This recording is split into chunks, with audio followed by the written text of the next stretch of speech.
우리나라 정부가 마음만 먹으면은 원화의 강세는 언제든지 만들 수 있다고 생각을 합니다. 우리나라 국민연금이 국내와 해외에 투자하고 있는 주식의 가치가 수백조 원이 넘어갑니다. 근데 그 중에서 50% 이상의 포트폴리오가 지금 해외로 나가 있고 북미의 포트폴리오가 가장 높습니다. 근데 북미가 대부분이 미국인 거죠. 거기에 있는 그 500조 그 이상이 되는 그 주식을 다 팔고 그것만 우리나라로 가져오면은 엄청난 강세가 될 수 있어요. 근데 그렇게 하지 않는 이유가 무엇일까?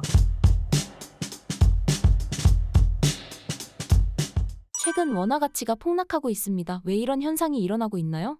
저는 일단 결론부터 말씀을 드리면은 우리나라 정부가 마음만 먹으면은 원화의 강세는 언제든지 만들 수 있다고 생각을 합니다. 예를 들어서 간단하게 생각을 해보면 국민연금, 우리나라 국민연금이 국내와 해외에 투자하고 있는 주식의 가치가 수백조 원이 넘어갑니다. 근데 그 중에서 50% 이상의 포트폴리오가 지금 해외로 나가 있고 해외 중에서도 북미의 포트폴리오가 가장 높습니다. 근데 북미가 대부분이 미국인 거죠. 그러니까 쉽게 말씀드리면은 거기에 있는 그 500조 정도 그 이상이 되는 그 주식을 다 팔고 그것만 우리나라로 가져오면은 원하는 초강세가 될 겁니다.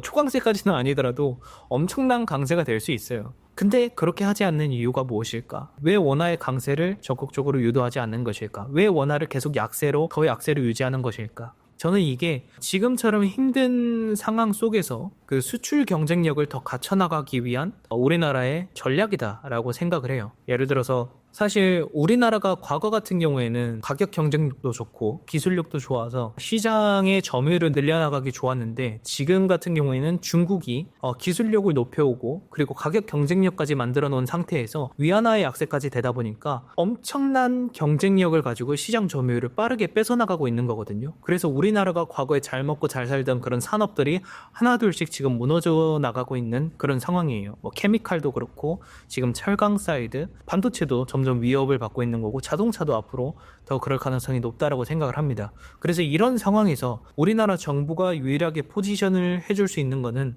기술적인 거는 기업들이 해결해야 되는 문제이고 사실 여기에서 우리나라가 유일하게 해줄 수 있는 거는 수출 경쟁력을 늘리도록 원화의 약세를 계속 더 유도해 줄 수 있는 것밖에 없다. 근데 원화가 너무 약세가 되면 또 물가가 치솟기 때문에 적정한 원화의 가치를 유지해 나가면서 수출 기업들의 경쟁 우위를 조금씩 더 높여주기 위한 액션을 하는 거죠. 근데 그 와중에서 비상계엄이라는 정치적 불확실성을 더해 나가는 이슈가 생겼고 외신들로 하여금 또는 외국인 투자자들로 하여금 심지어 우리나라 투자자들도 거기에 대한 리스크를 느끼면서 어떻게 보면은 우리나라가 아닌 해외에 투자를 늘리고 그러면 원화가 자꾸 이제 해외로 나가니까 원화의 약세가 더 이루어지는 이런 상황들이 펼쳐지는 거죠. 그래서 지금 사실 우리나라의 포지션은 사면 초과의 포지션에 지금 들어와 있는 그런 상태이다. 이렇게 저는 생각을 합니다. 근데 만약에 지금 시장이 더 악화돼서 예를 들어서 지금 이제 비상계엄 이후로 지금 소비자들의 심리만 보더라도 그러니까 상당히 많이 꺾였더라고요. 소비 데이터가 좋지 않게 나올 수가 있다. 그렇게 되면은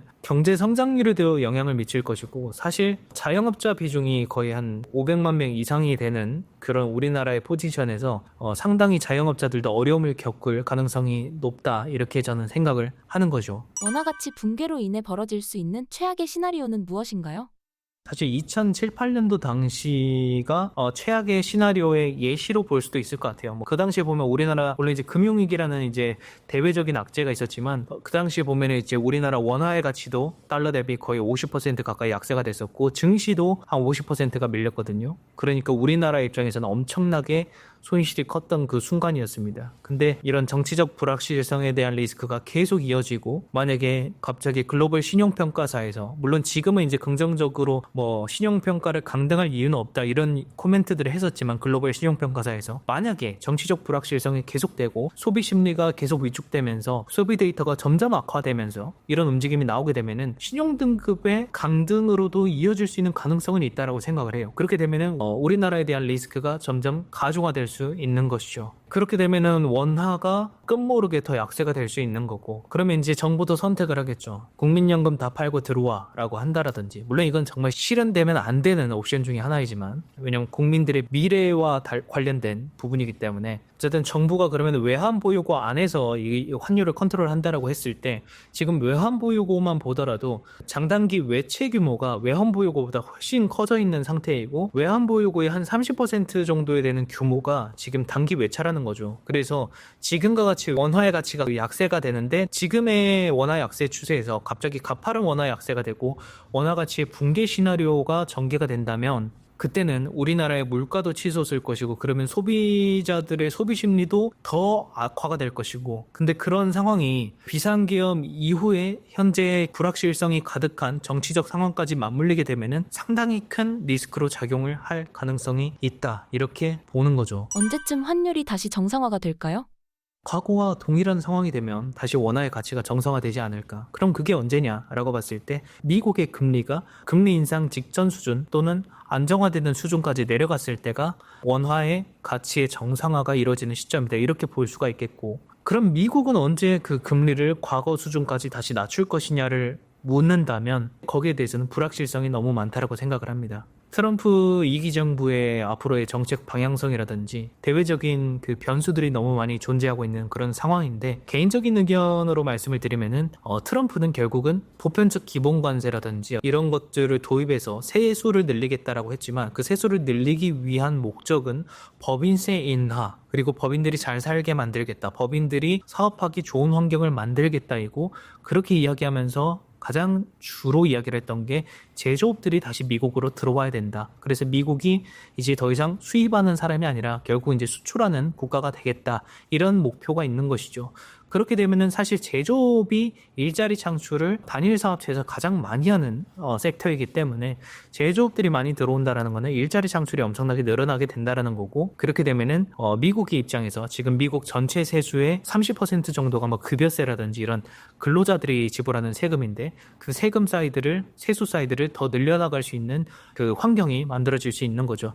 그러면은 미국은 결국은 이러한 구조를 위해서 제조업들이나 일자리 창출을 많이 할 수 있는 환경들을 계속 유도하게 될 것이고 그러려면은 제조업들이 많이 들어와야 되는데 제조업들이 많이 오게끔 만들려면은 보편적 관세는 미국에 팔 때 10% 플러스가 된다 이런 개념이라면 미국에만 팔지 말고 미국에서 또 수출까지 해라 라는 옵션까지 더해 가려면은 결국은 달러의 가치가 약세가 돼야 됩니다. 그래야지 달러가 약세가 되고 다른 통화들이 상대적인 강세로 전환이 돼야지 미국 기업들을 미국 제조업들이 수출 경쟁력이라는 게 생겨서 수출하는 국가가 될 수가 있는 거라고 생각을 해요. 그래서 트럼프가 그런 이야기를 했잖아요. 2024년도 4월 달 정도에 내가 대통령으로 재집권을 하게 되면은 일본의 엔화 강세를 유도하겠다. 제2의 플라자 합의를 하겠다라고 이야기를 했던 게 사실 일본이나 중국, 미국의 주요 무역국들을 보면은 전부 다 통화의 약세를 유도하고 있거든요. 그러다 보니까 그 통화를 약세하는 일본이나 중국 같은 데다가 제조업 투자가 많이 일어나지 미국으로 안 온다라는 거예요. 그리고 차라리 일본이나 중국에다 제조 공장 지어서 그걸로 엔화나 위안화가 싸니까 그걸로 더 경쟁력을 갖춰서 더 많은 수출을 미국이 하겠다. 그러니까 미국이 무역수지 적자가 계속 나는 거죠. 그래서 이 구조 자체를 바꾸겠다라는 게 이제 트럼프의 의견이고 그래서 트럼프가 달러의 가치 약세를 유도할 가능성이 있지 않느냐 저는 이렇게 생각을 합니다. 그래서 개인적인 생각을 이야기를 드리자면 트럼프가 바라는 아름다운 그림은 달러의 약세, 보편적 기본관세 도입을 통한 미국 우선적인 무역 정책을 펼치면서 동시에 많은 제조업들을 불러일으켜서 미국으로 그래서 일자리 창출을 늘리고 세수 사이드, 급여세 사이드의 세수를 늘리고 또 이 사람들이 소비 지출을 하면서 소비 환경도 더 개선시켜주는 이런 환경을 만들어 나가는 게 트럼프의 궁극적인 목표가 아닐까 이렇게 저는 제 개인적인 생각을 하고 있습니다. 그래서 원화의 환율이 정상화되는 그 시점은 트럼프 2기가 들어오고 나서 이제 얼마나 빠르게 제가 방금 말씀드린 그 이야기를 실현하는지 그리고 이대로 실현을 하는지 아니면은 다른 방향으로 그 시나리오가 전개될지에 따라서 그 원화가 정상화되는 시점이 달라질 것이다. 저는 이렇게 생각을 하는 거죠. 최근 한국 경제의 위기를 말씀하시는 분들이 많은데요. 어떤 내용인가요? 주식시장도 있지만 우리나라 지금 가계대출이 엄청나게 커져 있는 상태에서 경기까지 안 좋아진다면은 가계대출에 대한 뇌관이 터질 수도 있는 그런 이슈가 되지 않나 이런 이야기들도 나오고 있고 그리고 주식시장 같은 경우에는 지금 살아나지 못하고 있는 움직임이 나오고 있는데 그 살아나지 못한 가장 큰 이유는 사실 그 상법 개정이 안 됐다 이런 이야기도 있었고 그래서 주주들이 사실 약간 호구가 되는 이런 그 주식시장의 환경이 지금 우리나라 주식시장이라는 거죠. 예를 들어서 앞으로 잘 될 것 같은 기업에 내가 투자를 했는데 그 기업의 일부 부서를 물적 분할을 해가지고 새로 상장을 시킨다라든지 그래서 나의 주주 가치가 훼손이 된다라든지 이런 것들이 너무 빈번하게 일어나고 있고 사실 주주 가치의 제고를 위해서 적극적인 자사주 매입이나 배당을 크게 늘려나가면서 주가를 방어하려는 움직임도 사실 미국처럼 나오고 있지 않다. 그래서 미국 시장이 저 정도로 계속 우상향할 수 있는 거를 보면은 미국 그 애플이나 이런 기업들, 맥도날드나 뭐 칙폴레 이런 기업들 보잖아요. 남기는 영업이익의 50에서 70%까지 자사주 매입을 합니다.